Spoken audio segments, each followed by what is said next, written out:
उत्सव शर्मा जी भोपाल से। श्री हरिवंश। श्री हरिवंश महाराज जी। गुरुजी, मेरी पत्नी आपसे दीक्षित है महाराज जी। वो हमेशा कहती रहती है मरना है, और मेरे मन ये बहुत सुनना नहीं बहुत चाहता। अच्छी बात है। हम तो इसको बुरी बात नहीं कहते। मुझे बहुत नकारात्मक लगता है। नहीं नहीं नहीं, बहुत अच्छी बात है। जिसके दिमाग में बात आ गया कि मरना है, यहाँ से तो जाना है, यहाँ रहना नहीं, देश बिराना है, यहाँ से जाना है। अच्छे कर्म कर लो, सबको प्यार दो, खूब नाम जप करो। इसको इस तरह से लिया जाता है जैसे जो वो कह रही है वही मेरे दिमाग में हर समय रहता है। मरना है, आज नहीं तो कल मरना है। मरना तो है ना, सबको मरना है ना। तो यार अच्छे कर्म कर ले, परोपकार कर ले, दूसरों को सुख पहुंचा ले, अच्छा अच्छा बटोर के जाए ना। भगवान का नाम जप है, अच्छे कर्म करके गंदे आचरण क्यों करें। जब जाना है यहाँ से, शरीर ही छूट जाएगा, कुछ साथ नहीं जाना है, तो हम दूसरों को सुख दे, दान पुण्य कर लें, मंगल में तीर्थों की यात्रा करें, पवित्र तप करें, ऐसा सोचे। तो अब जैसे ये बात है, हमें हर समय भजन करवाने के लिए प्रेरित करती है कि आप पता नहीं कब शरीर छूट जाए। राधा राधा राधा राधा राधा राधा राधा राधा, कब शरीर छूट जाए पता नहीं। राधा राधा राधा राधा राधा। कोई हमसे प्यार करता तो डर लगता है, कहे भैया सावधान, मरने वाला शरीर है ये, इससे ज्यादा प्यार करोगे तुम्हें कल रोना पड़ेगा। हाँ, हमारी बात मान लो, हमसे प्यार मत करो। तो वो ठीक कह रही है, वो गलत नहीं कह रही है, वो नकारात्मक सोच नहीं, वो कोई डिप्रेशन में पहुंचने वाली बात नहीं है, वो बहुत अच्छी बात है। नारायण स्वामी ने कहा जो दो को याद करता है वो जीत जाता है, एक तो मृत्यु को, दूसरा नारायण को। मृत्यु होनी इसलिए हर समय भगवान का भजन करना है। अच्छा, जवानी में मृत्यु हो जाती है, जरूरी थोड़ी कि बुढ़ापे आवे। खेलते खेलते लोग मर गए, नाचते नाचते लोग मर गए, खाते भोजन टेबल में रखा है, कब कहाँ मतलब कनेक्शन कट जाए। बिजली है, बिजली गई, खत्म खेल। ये हिलन डुलन जो चल रहा है, बिजली गई, खत्म खेल हो गया। इसलिए भगवान का नाम जप करें। प्रतीक प्रजापति जी इंदौर से। संत शेरचंद सदगुरुदेव भगवान। महाराज जी, आपके चरणों में दंडवत प्रणाम। गुरुदेव भगवान, क्या मैं पूर्ण शरणागत हूँ या पूर्ण समर्पित हूँ, या केवल ऊपर ऊपर से भजन साधना करता हूँ, या केवल दिखावट है? इसका ज्ञान मुझे देखो, तीन प्रकार की शरणागति होती है, एक वचन की, एक मन की और एक तन की। तो पहली शरणागति तो अपने लोगों की है ही है कि हम वचन से कहते हैं हे प्रभु हम आपकी शरण में, है नहीं। अब तन की शरणागति तब मानी जाएगी जब हमारे तन से केवल भगवान के लिए ही कार्य हो, कोई पाप कर्म ना हो। ये शरीर भगवान का यंत्र है, अब इस शरीर पर मेरा अधिकार नहीं है, भगवान को दे दिया तो भगवान जैसे चाहे वैसे चलावें। अब हम इस शरीर से कोई पाप कर्म नहीं करेंगे। मन भगवान को दे दिया तो निरंतर भगवान का भजन हो रहा है, तभी माना जाएगा। तो अब इसमें अपने को देखना होगा कि अपनी शरणागति कहाँ है। वाणी से केवल है, शरीर से नहीं है, मन से नहीं है और स्वयं से नहीं है। स्वयं से जब शरणागति हो जाएगी तो सब शरणागति हो जाएगी। स्वयं में अभी हमारे बहुत कुछ है, माता पिता भाई बंधु परिवार रिश्ते नाते खाना पीना सोना जागना अनुकूलता प्रतिकूलता मान अपमान सब है ना। तो अभी स्वयं की भी शरणागति नहीं हुई। तो हमें लगता है अभी हमारी एक शरणागति तो पक्की वचन से कि हे नाथ मैं आपकी शरण में हूँ। यही धीरे धीरे हृदय में उतरे तो हमारे शरीर की शरणागति हो जाए कि कोई पाप आचरण न बने, सब भागवतिक आचरण बने। और फिर मन पाप सोचे ना, भगवान का ही भजन करे और स्वयं में ठसक रहे कि मैं भगवान की शरण में हूँ, तब पूर्ण शरणागति हो जाएगी। जब अपना अस्तित्व नजर में, जैसे ये मकान है हम आपके नाम कर दें तो फिर हमारे मन में ये नहीं आएगा ये मेरा मकान है। ये मेरा मकान था लेकिन अब हमने आपको दे दिया, तो तन मन प्राण जीवन सब भगवान के हवाले कर दिया। तो अब ये हम नहीं रहेगा कि मेरा शरीर है मेरा मन, अब तो सब भगवान का है। और जब भगवान का हो जाता है तो वो सब भगवत स्वरूप हो जाता है। इसीलिए उसे बहुत जल्दी भगवत प्राप्ति हो जाती है जो शरणागत हो जाता है। बस शरणागति छोटी मोटी बात नहीं है, बहुत बड़ी बात है शरणागत हो जाना। भगवान की बहुत बड़ी बात है। केवल लेट के प्रणाम कर लेना शरणागति नहीं है। हाँ, मन वचन कर्म से शुद्ध भगवान की शरणागति। एक भरोसो एक बल एक आस विश्वास, एक राम घनश्याम हित चातक तुलसीदास।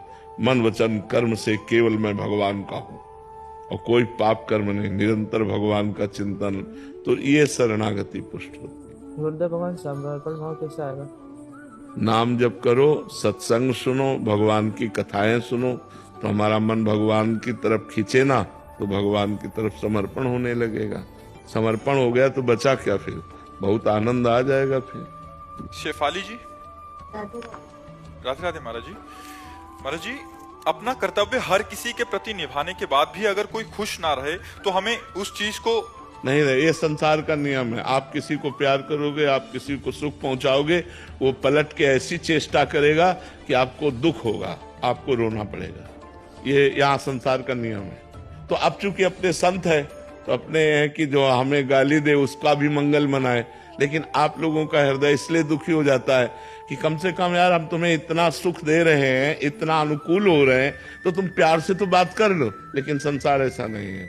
आप जितना सुख दोगे उसके प्रतिकूल आपके साथ व्यवहार करेगा। मेरी कमी है या नियति का ही ऐसा विधान? ये माया का ऐसा खेल है। इसीलिए संतों को सिखाया गया है कि सहो, सह जाओ। सह जाओगे तो दुखी नहीं होगे, नहीं तो दुख देगा संसार, पक्का दुख देगा, पक्का।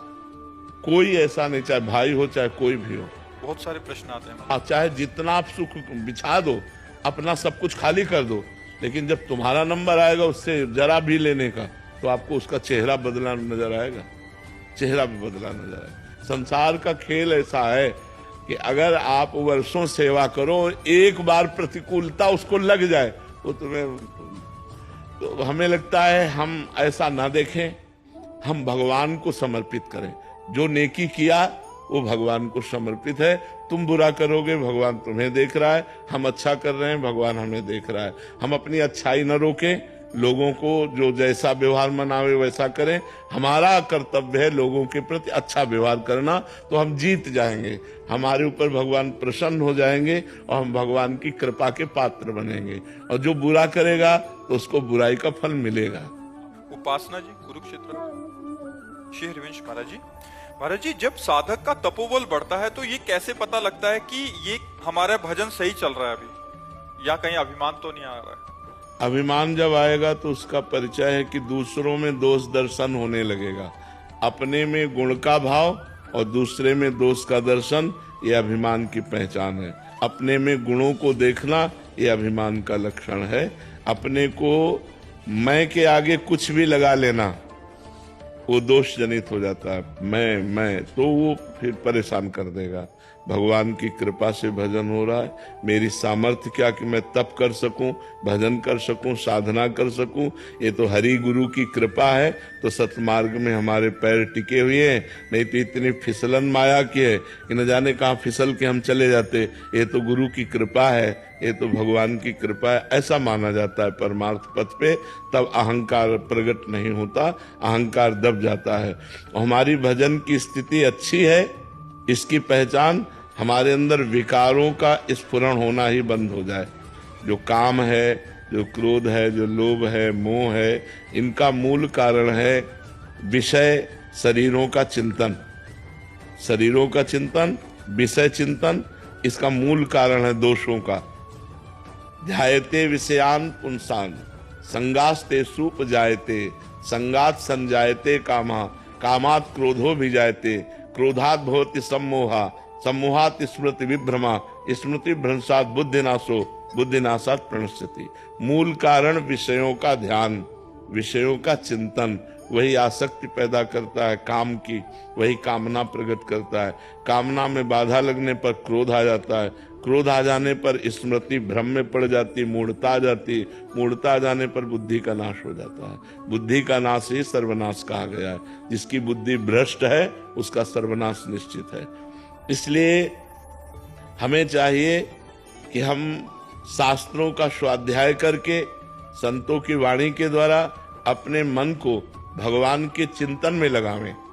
और जब हमारा मन निर्विकार होने लगे तो समझना चाहिए हमारा भजन ठीक चल रहा है। जब हमें कोई गाली दे और हम उसका मंगल मनावें, तब समझना चाहिए भजन का रंग आ रहा है। और जब सब में भगवान दिखने लगे तो समझ जाना चाहिए कि भजन परिपक्व हो गया है। सिय राम में सब जग जानी, करो प्रणाम जोरी जुग पानी। तो समझे कि अब हमारा भजन परिपक्व होने जा रहा है, क्योंकि सर्वत्र स्त्री पुरुष ना देखकर, जड़ चैतन्य ना देखकर, पापी पुण्यात्मा ना देखकर एकमात्र भगवान की जो सत्ता देखता है, वासुदेवासुरम इति समहात्मा सुदुर्लभा, वो महात्मा बड़ा दुर्लभ है जो सर्वत्र भगवान का दर्शन करता है। पीयूष कुमार सिंह जी। महाराज जी राधे राधे। महाराज जी मेरा पुत्र भगवान एवं पूजनीय महानुभावों के आशीर्वाद तथा डॉक्टर के प्रयासों से ब्लड कैंसर की बीमारी तथा काल के मुख से बाहर निकल आया है, लेकिन मेरे अंदर का भय नहीं जा रहा, कहीं पुण्य ना हो जाए। और जो माता पिता का भी ध्यान तभी रिसेंट हुआ तो कह रहे हैं कि जो सामाजिक रिश्तों का बिछोह है उसका दर्द और व्याकुलता से इससे कैसे बाहर आया जाए। पहली बात तो हमें समझना होगा कि हम जिस लोक में रह रहे हैं इसका नाम क्या है? मृत्यु लोक। यहाँ सब मरेंगे, कोई भी हो, सबका प्रश्न एक ही है। सबके प्रियजन मरते हैं, प्रियजनों का वियोग होता है, चाहे वो कोई रिश्तेदार हो, चाहे वो सगा संबंधी हो, चाहे खुद का शरीर हो, इससे भी वियोग होगा। अगर वियोग का समय आ गया है तो किसी भी डॉक्टर की ताकत नहीं कि बचा सके। उसी तिथि को मरेगा, उसी मिनट में मरेगा, उसी सेकंड में मरेगा जो पहले से निश्चित है। हमें चिंता नहीं करनी। आपके प्रयास से या डॉक्टर के प्रयास से मृत्यु की तिथि और मृत्यु के समय को टाला नहीं जा सकता। कोई कितना भी सिद्ध डॉक्टर हो, मृत्यु के समय को नहीं टाल सकता। जो विधना ने लिख दिया छठी राव के अंक, राई घटे न तिल बढ़े, रहुरे जीव निशंक। चिंता क्यों करते हो? जब जाना है तभी जाना है, और जब तक जाना नहीं है तो कोई भी हमें मार नहीं सकता, और जब जाना है तो हमें कोई रोक नहीं सकता। ये पक्का विधान समझ लो, तो निर्भय हो जाओगे। अधिक प्रियता के कारण लगता है कि इस समय तो बच गया, कहीं पुनः कैंसर ना प्रकट हो जाए, कहीं पुनः ऐसा, वो हमारा अधिक प्रेम होता है। हम यहाँ सबसे प्रेम करते हैं, जिसको सांसारिक भाषा में राग कहते हैं, मोह कहते हैं, हम उसे भागवतिक शब्द में प्रेम कहते हैं। शरीरों का अधिक लगाव हो जाने के कारण हम मृत्यु से भयभीत हो जाते, चाहे अपने शरीर चाहे अपने प्रियजनों के। अधिक प्रीति मन भा संदेहा, तो लगता कहीं ऐसा ना हो जाए, कहीं ऐसा ना हो जाए। तो हमें लगता है निश्चिंत रहना चाहिए। जिस दिन जाना उस दिन आप रोक नहीं सकते, और जिस दिन नहीं जाना जब, तो आप मिटा नहीं सकते। कितना प्रहलाद जी के मारने का उनके पिता हिरण्यकश्यप ने ही कितना प्रयास किया, बाल बांका नहीं हुआ। तो हमें लगता है पुत्र को भी नाम जपवाओ और आप भी नाम जप करो और निश्चिंत होकर के रहो। बिल्कुल डरो मत, जब जहां जो होना है वो हो के रहेगा। सुनो भरत भावी प्रबल, बिलख कहो मुनिनाथ, हानि लाभ जीवन मरण जस अपजस विधि हाथ। वो हमारे तुम्हारे हाथ में नहीं, किसी के हाथ में नहीं, विधि हाथ। हानि लाभ जीवन मरण जस अपजस विधि हाथ। निश्चिंत रहो, नाम जप करो, और ये ध्यान रखो कि इस लोक का नाम है मृत्यु लोक, या हम सब मरेंगे। हमारी सबकी एक तिथि है, तारीख है, समय है, दिन है, हमें पता नहीं, पर हमें जाना पड़ेगा। यहाँ से जाने के लिए जो तैयार है वही बुद्धिमान है, जो यहाँ तैयारी नहीं कर पा रहे वही पछता कर जाएंगे। तैयारी क्या है? भगवान का नाम जप करना, परोपकार करना, तीर्थयाटन करना, दूसरे का हित कर देना और निरंतर नाम जप करना, तो ये तैयारी है। यहाँ से जाना, यहाँ कुछ अपना नहीं, न कुछ हमारे साथ जाएगा, न कोई हमारे साथ जाएगा। दुनिया में लाखों का मेला जुड़ा, हंसा जब जब उड़ा तो अकेला उड़ा। अकेले जाना है, अपने कर्मों का हिसाब भोगना है। इसलिए नाम जप करो, अपने कर्तव्य का पालन करो और निश्चिंत रहो। तुम्हारा पिता का कर्तव्य है तो तुम पिता रूप से पुत्र की पूरी व्यवस्था करो, इसके बाद भगवान के ऊपर छोड़कर निश्चिंत हो जाओ, चिंता मत करो। महक जी मुंबई से। राधे राधे महाराज जी। महाराज जी कहते हैं जो होता है अच्छे के लिए होता है, पर महाराज जी अच्छे लोगों के साथ बुरा और बुरे लोगों के साथ अच्छा होता है, ऐसा क्यों देखा जाता है? हाँ, ऐसा थोड़ी देर के लिए दिखाई दे सकता है, हम आपकी बात मानते हैं, इसलिए दिखाई दे सकता है कि जो बुरा कर्म कर रहा है वो अभी अभी कर रहा है वर्तमान में, लेकिन पीछे उसने जो अच्छा कर्म किया वो इस समय वो उसको फल दे रहा है। तो बुराई में भी वो उन्नति को प्राप्त हो रहा है। और एक अभी अच्छा कर्म कर रहा है लेकिन पीछे उसने बुरा किया, तो बुरे कर्म का फल आया दुख। वो अच्छा करते हुए भी दुख भोग रहा है और वो बुरा करते हुए भी सुख भोग रहा है। इसके पीछे उसका प्रारब्ध कर्म है, न कि वर्तमान का कर्म तो अच्छा है और अच्छे का फल अच्छा होता है, बुरे का फल बुरा होता है। तो ये वर्तमान का किया हुआ कर्म आगे उसको दंड देगा या आगे उसको सुख देगा। अच्छे कर्म का फल सुख होता है, लेकिन जो हमारा बीता हुआ काल है, भूतकाल है, उसमें जो हमने पाप किए हैं, तो आज हम अच्छे कर्म कर रहे हैं, हमें दुख भोगना पड़ रहा है। वो वर्तमान में पाप कर्म कर रहा है लेकिन वो उन्नति को प्राप्त हो रहा है, क्योंकि पीछे अच्छा कर्म था। वो अच्छा कर्म उसके ऊपर इस समय कृपालु बना हुआ है और उसकी उन्नति हो रही है। लेकिन परिणाम में अच्छे कर्म वाला सुख को प्राप्त होगा, बुरे कर्म वाला दुख को प्राप्त होगा। वर्तमान में बदला दिखाई दे सकता है, दृश्य अलग अलग, कि देखो बुरा कर रहा है, कार में चल रहा है, और धर्म से चल रहा है तो साइकिल भी सही नहीं है। ऐसा हो सकता है, लेकिन परिणाम में बुरा करने वाले का नाश होगा और अच्छा करने वाला उन्नति को प्राप्त होगा।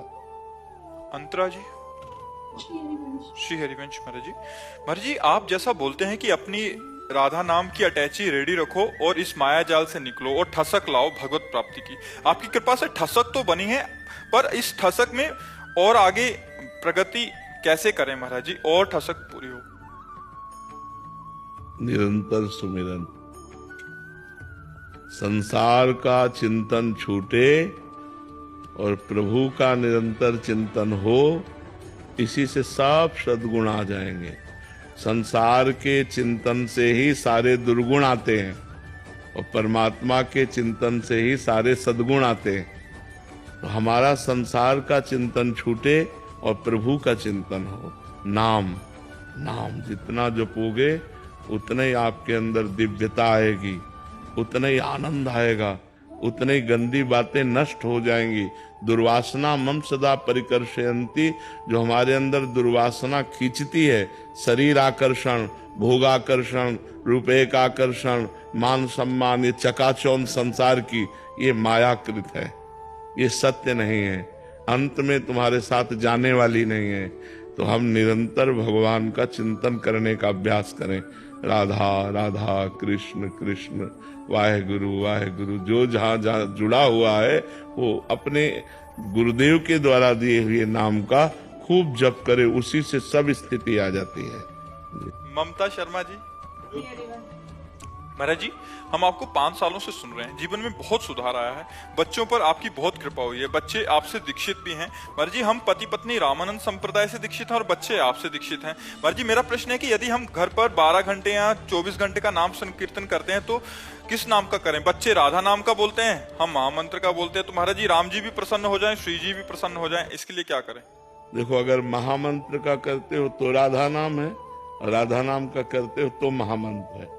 कोई अंतर नहीं है, जिसमें ज्यादा रुचि लग जाए वही कीर्तन कर लेना। बच्चों को राधा नाम बोलते हैं, राधा नाम। तो हमें लगता है आप अपने मन को दबाकर बच्चों की उसमें, जिससे बच्चों की प्रीति ज्यादा बढ़े, क्योंकि आपकी तो भक्ति परिपक्व है, अभी उनकी नई भक्ति है, तो उनकी भक्ति पुष्ट हो जाए, अपने को ऐसा करना चाहिए। प्रतिभा शरद अग्रवाल जी, दिल्ली से। राधे राधे महाराज जी। महाराज जी, आप कह रहे हैं कि आपके शरीर के 2 पुत्र थे, उनका देहांत हो गया महाराज जी, फिर मन बहुत विचलित हुआ, आपकी सत्संग ने संभाला महाराज जी। बट ये कह रहे हैं कि एक बच्चे की जब तबीयत खराब थी तो पिता तो असंभव इलाज भी कराना का यत्न कर रहे थे, पर मेरी आशा थी कि इसका शरीर इतना कष्ट हो रहा है तो पूरा हो जाए। तो महाराज जी, मेरे अंदर ऐसा भाव आया और उसका शरीर पूरा हो गया। आपके भाव से नहीं पूरा हुआ, पूरा होना ही था, इसीलिए ऐसा भाव आया। पूरा होना था, ऐसा भाव आया। ऐसा कोई आप सिद्ध तो है नहीं, और बड़े बड़े सिद्ध पुरुष भी चाहे कि मर जाए तो थोड़ी मरेगा। वशिष्ठ जी कह रहे हैं भरत जी से, सुनो भरत भावी प्रबल, बिलख कहो मुनिनाथ, हानि लाभ जीवन मरण जस अपजस विधान। वो किसी के हाथ में नहीं, वो विधान है, कब कहाँ कैसे शरीर पूरा होगा। हो सकता है कि हमारे मन में वो बात आवे और सामने हो जाए, तो वो होनी थी इसलिए हमारे मन में बात आई, हमारे मन में बात आई वो हो गया ऐसा नहीं, वो होना था इसलिए हमारे मन में संकेत आ गया। क्योंकि माँ हो तो उसको ऐसा ना सोचो कि आपने सोचा और ऐसा गलत हो गया, ऐसा नहीं। महाराज जी सदा तो श्री जी से यही प्रार्थना करते थे कि रक्षा करो, कृपा करो, अपनी शरण में रखो, बट ऐसी परिस्थितियों में कुबुद्धि सी हो गई। नहीं नहीं, अब जब जाना जिसको है उसको कोई रोक नहीं सकता, और जिसे नहीं जाना है तो आप प्रार्थना भी मत करो, वो बना रहेगा।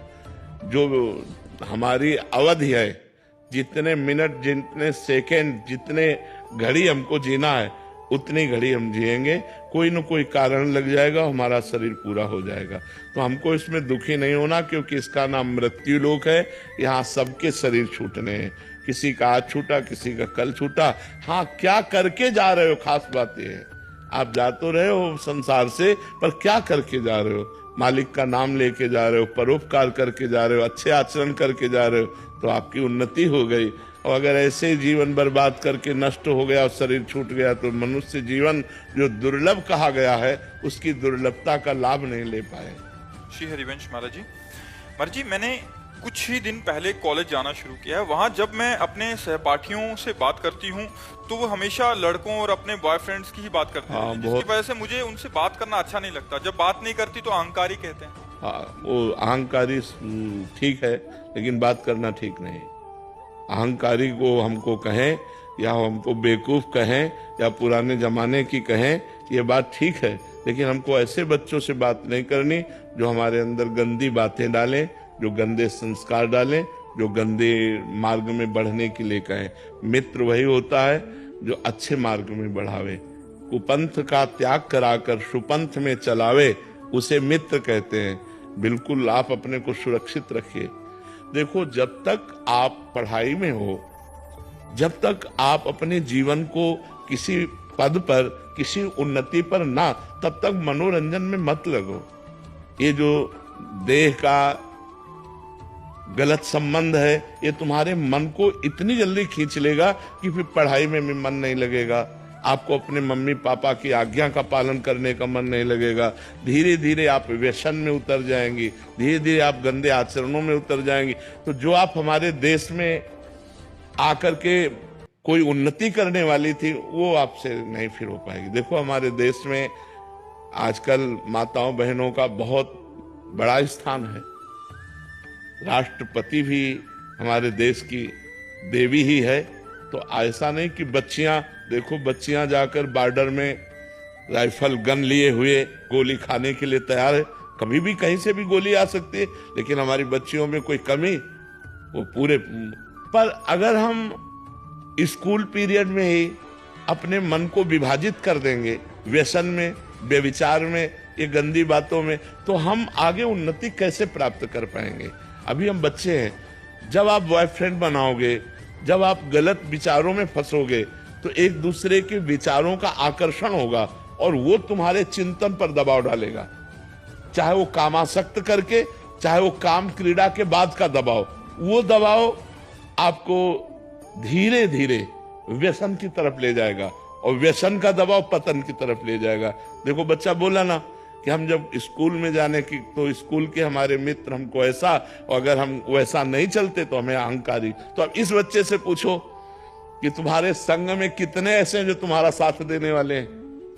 कोई साथ नहीं देगा, उपहास और करेगा। हमारे परिवार हो, हम आपको सुधारने के लिए प्रेरणा करते हैं कि आप ऐसे आचरणों से यदि युक्त रहेंगे तो आध्यात्मिक और आधुनिक दोनों उन्नतियां आपके पतन की तरफ चली जाएंगी। अगर आप संयम से रहेंगे तो आप आधुनिक और आध्यात्मिक दोनों उन्नति को प्राप्त हो सकते हैं। तो आप बच्चा अपनी स्थिति में रहिएगा, किसी के चक्कर में मत पड़िएगा। कोई अहंकारी कहे या कोई पुराने जमाने की कहे या कोई बेवकूफ कहे, हमको इन बातों से लेना देना नहीं। हमें धर्म से चलना है, पवित्र होकर चलना है। आयुषी मिश्रा जी, मथुरा से।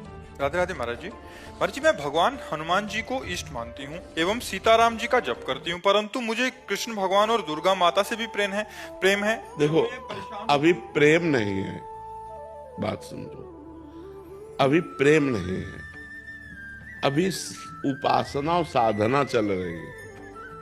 तो जिधर देखो उधर अपने ही प्रभु हैं।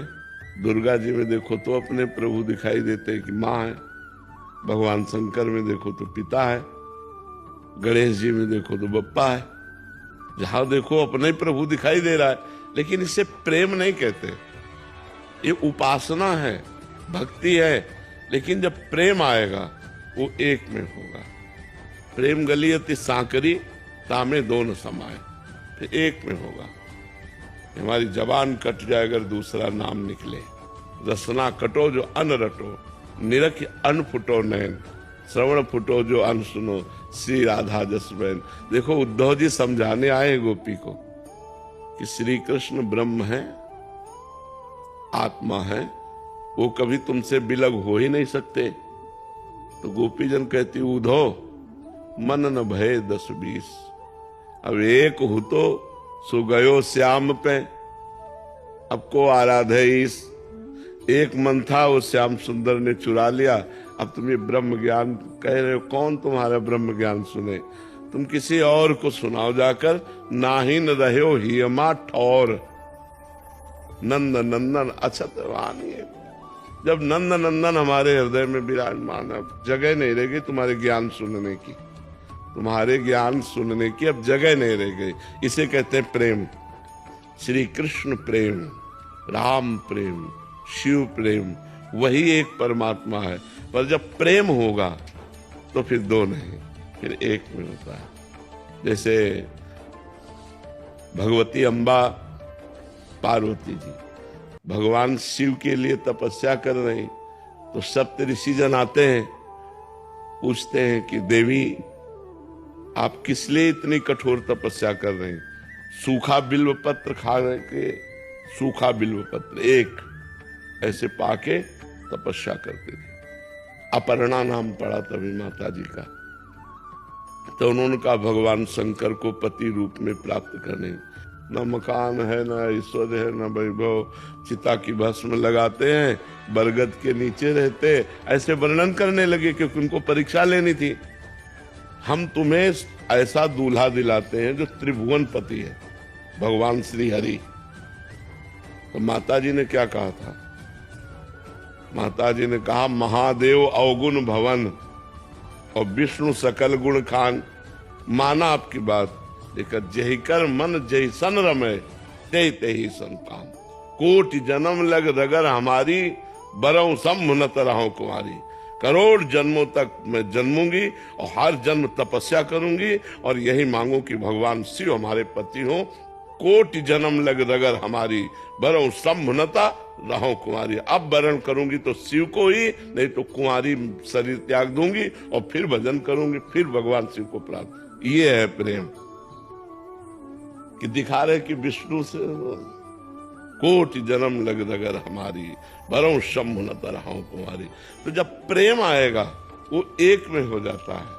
और जब तक प्रेम नहीं आता तब तक साधना होती है, और साधना में सब होता है। हनुमान जी, राम जी, सीता जी, श्याम जी, कृष्ण जी, मतलब विविध प्रकार। आप देखो घर में पूरे सब देवता मिलेंगे नहीं मिलेंगे, लेकिन जब प्रेम की उपासना आएगी तब उसमें एक हो जाता है, समिट जाता है। समिटे सो आशिक, फैले सो जमाना, वो समिट जाता है। प्रेम में फिर दूसरी तरफ नेत्र उठते ही नहीं। भगवान वो स्थिति कब आती?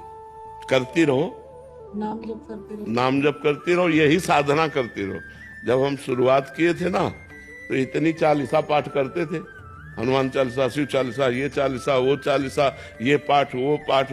धीरे धीरे धीरे धीरे धीरे धीरे वो आगे बढ़ा जाता है। अब ककाहरे ना आवे तो डिग्री कहाँ से पा लेगा? ककाहरा सही ढंग से आवे तो धीरे धीरे फिर वो डिग्री तक पहुंच जाएगा। तो हमें साधना यहाँ से शुरू करनी, आगे भगवान खुद रास्ता दे देंगे। सही चल रहे हो, कोई गलत नहीं है, पर धीरे धीरे प्रेम की जब बात आएगी तो प्रेम गलियति सांकरी तामे दो न समाए, उसमें एक ही निश्चय हो जाता है, शिव तो बस शिव शिव शिव। अब नरक मिले चाहे स्वर्ग, हमें इसकी परवाह नहीं, अब मैं शिव को नहीं छोड़ सकता। राम तो राम राम राम, बने तो रघुवर ते बने, बिगड़े तो भरपूर, तुलसी और अंते बने, ताबन में पे धूर। ये मतलब ये प्रेम का विषय है। राधे राधे महाराज जी। महाराज जी आपके चरणों में कोटि कोटि प्रणाम। महाराज जी मैं इंग्लैंड में 20 साल से रह रहा हूँ और आपकी इतनी वीडियो देखी कि आपसे मिलने चला है महाराज जी। महाराज जी, मेरे मन में बहुत से गलत ख्याल आते हैं जब भी जप करता हूँ या पाठ करता हूँ। अगर मन लग भी जाए तो पारिवारिक में पत्नी जी कहती हैं मतलब बड़ा ब्रह्मचारी बन रहा है, अभी बैठ के भजन कीर्तन कर रहा है। महाराज जी फिर सब कुछ बंद हो जाता है, फिर नाम जप भी नहीं चलता। तो ऐसे महाराज जी सही रास्ता बताएं क्या? रोल करना, रोल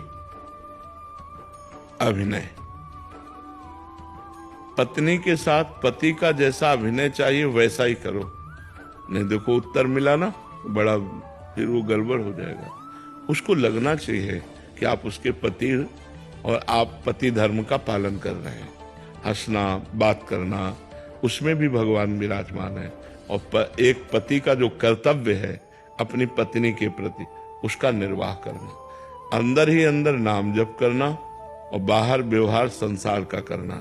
जो अंदर ख्याल आते हैं नाम जप के समय, वो हमारे जो मन में भरे हुए हैं वही आते हैं, नए नहीं आते। क्योंकि नया तो नाम जा रहा है। हम जब वाहेगुरु वाहेगुरु जप रहे हैं, सतनाम जप रहे हैं, तो हमारे अंदर जो गंदगी भरी हुई है माया की मन में, वो निकलती है। उस समय में घबराना नहीं चाहिए, उस समय में धैर्य पूर्वक और नाम जप करना चाहिए। और जब मन लग रहा है और उस समय सांसारिक कार्य है, तो आपको मन लगाए हुए ही सांसारिक कार्य करना है। जो घर गृहस्थी के कार्य, हंसना है तो हम बनावटी हंसी हंसे। किसी को ये नहीं लगना चाहिए अब आप हर समय गंभीर ऐसे, तो लगेगा ये तो सन्यासी हो जाएगा, ये तो संत बन जाएगा, हमारे काम का नहीं रहेगा। तो पत्नी फिर तुम्हें एक को भजन नहीं करने देगी, पत्नी लड़ेगी। तो हमें चाहिए कि पत्नी को भी प्रसन्न करना है, उसके सामने ऐसा अभिनय करना है कि मैं ऐसा कुछ नहीं कर रहा हूं। भजन एक प्रवीणता लाता है, मूर्खता थोड़ी लाता है। देखो प्रवीणता ही तो है, सबको आकर बैठ करके प्रश्न करते हो, उत्तर लेते हो। तो अगर भजन ना होता, भगवान की शरण में ना होते, तो ये प्रवीणता आती क्या? तो क्या तुम एक परिवार को नहीं संभाल सकते? भजन करने वाला लाखों को संभाल सकता है, तो क्या आप भजन करके अपने परिवार को नहीं संभाल सकते? तो यही चतुरता है, किस समय हमें कैसी बात करनी है। अब जैसे मान लो पत्नी आई, सुनो जी, नहीं अब हमसे बात मत करो, हम भजन कर रहे हैं, अब गड़बड़ हो जाएगा। हाँ हाँ बताओ, ऐसे प्यार से बात करो कि उसको लगना चाहिए कि हाँ ये नॉर्मल है। वो अगर देखेगी ये सीरियस हो रहे हैं भजन में, तो वो घबरा जाएगी कि ये तो बाबा जी बन जाएंगे। ये तो वो तो बोलती है अगर भजन करोगे तो काम नहीं बन के आऊंगी मैं।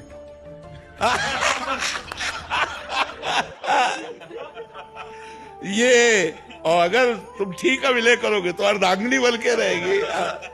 ठीक कहा उसने, ठीक कहा, ठीक। शार्दुल पटेल जी अहमदाबाद से। राधे राधे महाराज जी, आपके चरणों में कोटि नमन। महाराज जी, मैं एक व्यापारी हूँ और मेरा काम करना और व्यापार बढ़ाना अच्छा लगता है मुझे।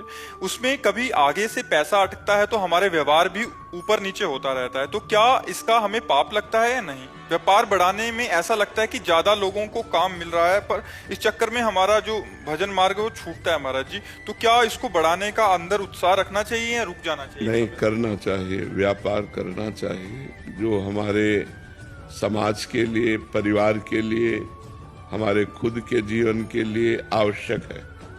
वस्त्र, भोजन, अर्थ, विविध प्रकार की कार्य प्रणालियां, ये सब व्यापार, नौकरी, किसानी, जो जिसके भगवान ने आधार दिया है, उसी के आधार से अर्थ आता है, अर्थ से व्यवस्था होती है। तो हमें कार्य करना है, लेकिन अधर्म युक्त नहीं, धर्मयुक्त। व्यापार करना है, उचित मुनाफा लेना है, क्योंकि उस मुनाफे के बिना व्यापार का महत्व क्या रहा। उचित मुनाफा लेना है, सही वस्तु देना है, सही तौल में देना है, बेईमानी नहीं करना है। खूब बढ़ाओ व्यापार, कोई परेशानी नहीं। अगर हम अधिक धन के लोभ में बेईमानी करने लगे, तौल में घाटा, वस्तु में अधिक मुनाफा लेकर, वो भी ठीक नहीं है। उचित मुनाफा, सही तौल, तो हमें लगता है व्यापार बढ़े, कोई परेशानी नहीं इसमें। भगवान नाम जितना आप जप पाए जपिए, नहीं उस व्यापार को भी भगवान की पूजा मानकर व्यापार रूपी कर्म को भगवान को समर्पित कर दीजिए। जब युद्ध रूपी कर्म भगवान की पूजा हो सकता है, तो व्यापार रूपी कर्म भगवान की पूजा क्यों नहीं हो सकती? भगवान की पूजा केवल अगरबत्ती, धूप बत्ती या आरती मात्र नहीं है। चराचर जगत में जो भी कर्म कर रहे हो वो सब भगवान की पूजा मान करके करो। जो जहाँ है, यदि आताताई है और समाज को दुख देने वाला है और आप सुरक्षा में खड़े हैं, आवश्यकता पड़ने पर आप गोली चला रहे, तो वही पूजा हो रही जो आरती हो रही, जो धूप बत्ती हो रही, अगरबत्ती हो रही, वही गोली चलाना हो रहा है। अर्जुन जी कह रहे हैं मैं युद्ध नहीं करूंगा, संन्यास लेके भजन करूंगा। और भगवान ने कहा मां मुनिस्मर युद्ध च, मेरा स्मरण करते हुए युद्ध करो, अत्यंत आवश्यक है, युद्ध रूपी पूजा से मैं प्रसन्न होऊंगा। तो हमें लगता है व्यापार बाधक नहीं, बेईमानी बाधक है। हम बेईमानी ना करें, व्यापार खूब अच्छे से बढ़ा करके करें, कोई परेशानी नहीं है। भगवान का नाम जप करें और व्यापार से आए हुए धन से दूसरों का भी हित होगा, परिवार का, समाज का, हमारे द्वारा हित हो। यही तो हमारे मनुष्य जीवन की सार्थकता है। मान लो कोई बीमार आदमी है, पैसा नहीं है, आप दवा में लगा देते हैं, आपकी सार्थकता हो गई जीवन की। कोई भूखा है, भोजन दे देते हैं। सर्दी का समय, कोई सर्दी से कांप रहा है, फुटपाथ में बैठे, उसको अपना साल उड़ा देते हैं। यही तो मनुष्यता है, यही मनुष्यता, यही हमारे कमाने का फल है कि हम स्वयं पावें और दूसरों। देहात में एक दोहा कहते थे, साईं इतना दीजिए जामे कुटुंब समाए, मैं भी भूखा ना रहूं और अतिथि न भूखा जाए, साधु न भूखा जाए। तो ये करना चाहिए। व्यापार है, नौकरी है, सब कुछ करना चाहिए, पर भगवान को समर्पित करते हुए ईमानदारी से करें। तो आज हमारे समाज में ईमानदारी और धर्म का महत्व घटता जा रहा है। कोई भी काम है तो घूस चाहिए, बेईमानी से चाहे हो, चाहे छल कपट, ये सब ठीक नहीं है। ईमानदारी से अगर हमें सरकार जो वेतन देती है, हम उसके अनुसार अपने परिवार को चलाएं, भले साइकिल से चलें, और धर्म से हम अपने पद का प्रयोग करें, तो भगवान की पूजा हो गई, वही भगवान की प्राप्ति का हेतु हो जाएगा। और अगर हम अधर्म से चलेंगे तो आज नहीं तो कल हमें पतन का रास्ता देखना पड़ेगा, पक्का देखना पड़ेगा। इसलिए कहीं भी किसी को भी अधर्म का पक्ष नहीं लेना चाहिए, धर्म का पक्ष लेना चाहिए। भीष्म और द्रोण जैसे महात्माओं ने जब अधर्म का पक्ष लिया तो भगवान ने उनको भी परास्त करवा दिया, नहीं करा दिया। अधर्म दुर्योधन का पक्ष लिया तो ऐसे महात्मा जो परम पवित्र, जिनका स्मरण करना मात्र पवित्र कर देता है, भीष्म जी, उनको 6 महीना बाणों की सैया पर सोना पड़ा। द्रोणाचार्य जी का गला उतरा दिया धृष्टद्युम्न से कह करके।